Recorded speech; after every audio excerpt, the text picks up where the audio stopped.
Дүние жүзіндегі әйелдер құқықтар саласындағы жетістіктерге қарамастан, біз әлі де ер адамдар үстемдік ететін қоғамда өмір сүріп жатырмыз. Саясат, армия, бизнес, егер әйелдер осы салада үстемдік етсе, бұл ерекшелік болар еді. Дегенмен, матриархат патриархатқа қарағанда әлде қайда ерте пайда болды. Ең қызығы, жер бетінде әлі де әйелдер ерлерді басқаратын елдер бар. Қазақ контентін қолдау мақсатында менің арнама жазылып, қызықты видеолар тамашалай аласыздар. Біздің планетамызда әлі де ер адамдар бәрін басқармайтын жерлер бар. Бұл жерлер көп емес, бірақ әйелдер бұл жерде өзін тым еркін ұстайды. Бұл елдер арасында Пәкістан бірінші болып есептеледі. Қай ел Пәкістан сияқты патриархалды бола алады. Бірақ әлі де елдің солтүстік бөлігінде, Ауғанстанмен шекарадан алыс емес жерде Калаш тайпасы тұрады. Онда әйелдер ерекше құқықтарға ие, және онда еуропалықтардың қызғанышын тудыратын артықшылықтар бар.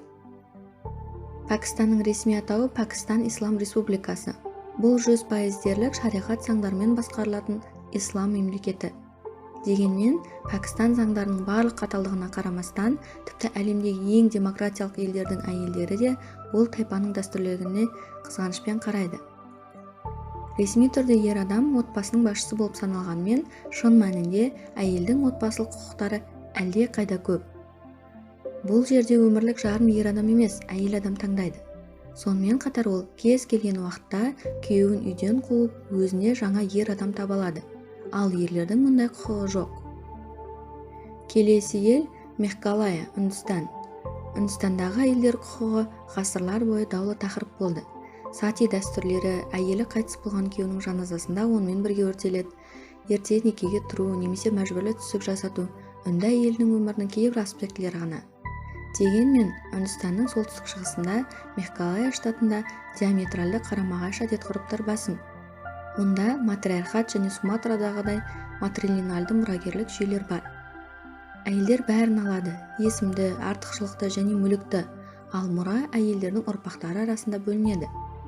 Егер Үндістанның қалған бөлігінде әйелдер құқығы мәселесі болса, онда бұл жерде жағдай мүлдем керісінше.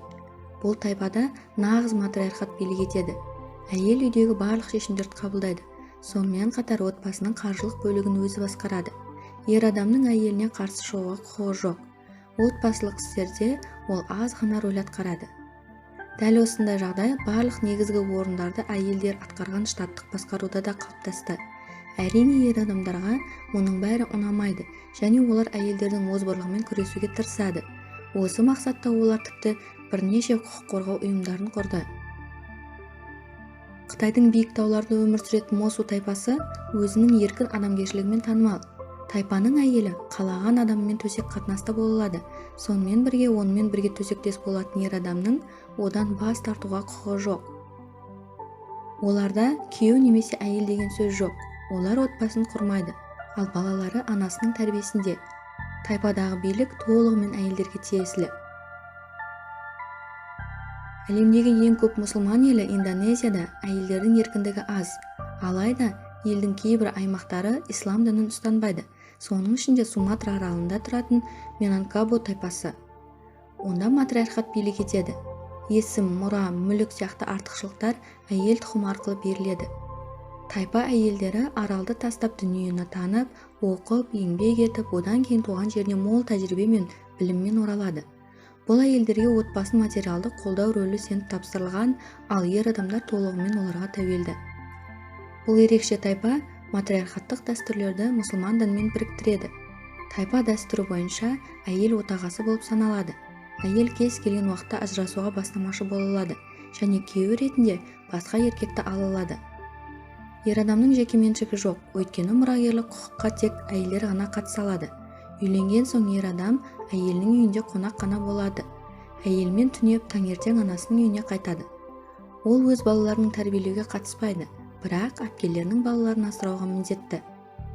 Олар 7 жасқа толғанда, олар тайпадан белгісіз мерзімге кетуі керек. Қомақты табыс тапқан соң ғана олар тайпаға оралып, отбасын құра алады. Дегенмен, бәрі де елге оралуға асықпайды.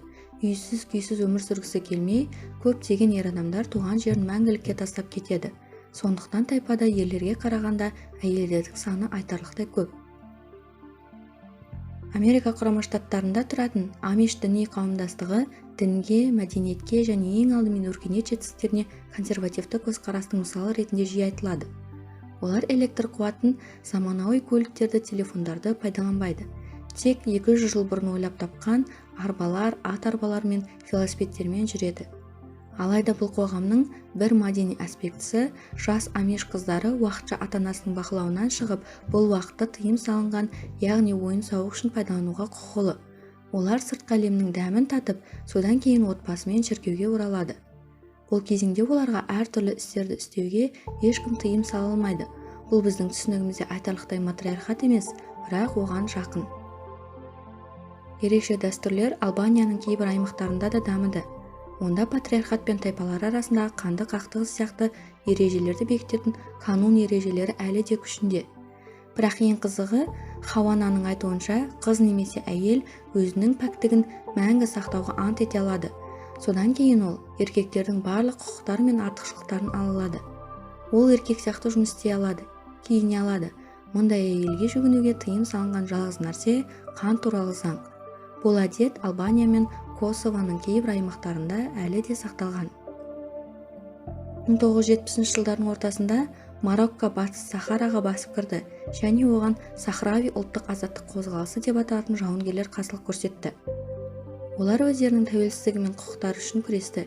Ең алдымен исламға қарамастан қоғамның әйелдер бөлігіне либералды көзқарас үшін.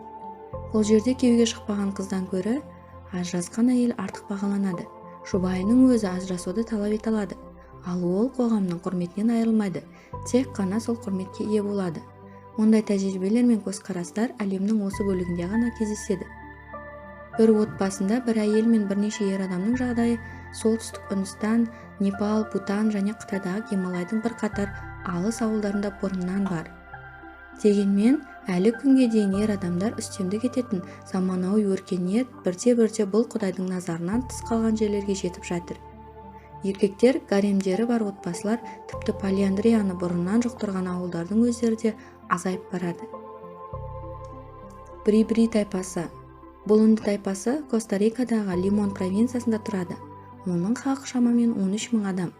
Бри-Брилердің әлеуметтік құрылымы басқа матриархалдық қоғамдардағы сияқты бірнеше ондаған адамдар өмір сүре алатын тайпалық қауымдастыққа негізделген. Әрбір әулеттің басында ең үлкен және ең құрметті әйел тұрады. Ол қоғамның барлық істерін басқарады. Мұрагерлік балаларға тек әйелдер линиясы арқылы беріледі. Бір қызығы, тайпаның діни мақсатта пайдаланатын какаосын тек әйелдер ғана дайындай алады. Осы видео ұнаса лайк басып және арнама жазылып мені қолдасаңыз алғысым шексіз қадірменді көрермен. Менің арнамнан алда осындай қызықты және таңғаларлық видеороликтерді тамашалайсыздар. Сіздермен болған Арай Факт арнасы.